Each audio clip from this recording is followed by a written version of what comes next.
আমি হা ভোটের পক্ষে। হা ভোটে নতুন সংবিধানের বৈধতা দেওয়া হবে, তারপরে সংস্কার চাচ্ছি। হ্যাঁ, আমি অবশ্যই হা ভোটের পক্ষে। হা ভোটের পক্ষে ভাই। এই গণতন্ত্র ফিরে দেওয়ার জন্য আমাদের হা ভোট অবশ্যই দরকার। আমি হা ভোট। আমি দেশের সংস্কার চাই, কারণ এই দেশের ভিতরে শান্তি শৃঙ্খলা ফিরে আসে। হা ভোটে হা ভোট, সংস্কার চাই, দেশ পরিবর্তন চাই। আমি হা ভোট। দেশের সংস্কার চাই, দেশের জন্য ভালো চাই। হা ভোট, হা ভোট। আমার সংস্কারের দরকার। হা ভোট। আমি হা ভোটের পক্ষে, দেশের সংস্কার হোক। এই জন্য হা ভোট। হা ভোট, হা ভোট। হা ভোট হলে দেশের জন্য ভালো, দেশের জন্য ভালো, সংস্কার হোক, দেশ আর উন্নতির দিকে চলে যাবে।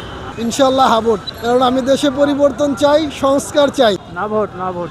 না ভোটের পক্ষে এই জন্য যে 5ই আগস্টের পরে যে আন্দোলন হয়েছিল, আন্দোলন হওয়ার পরে দেশের যে পরিবর্তন আশা করছিলাম আমরা, সেটা হয় না, বরং আরও দুর্নীতি, রাহাজানি, মব জাস্টিস এগুলো বেড়ে গেছে। এরা যেই আইন বানাবে সে আইন হয়তো ভালো হবে না। এই জন্য হা ভোট, হা ভোট। 17 বছর থেকে তো ভোট দিতে পারি নাই, এবার যদি সুস্থভাবে ভোটটা দিতে পারি তো নিজের ভোটটা প্রয়োগ করতে পারবো। সংস্কার চাচ্ছি, যেন আমাদের দেশটা যেন এগিয়ে যায়। হা ভোট। সংস্কার চাই এবং পরিবর্তন চাই।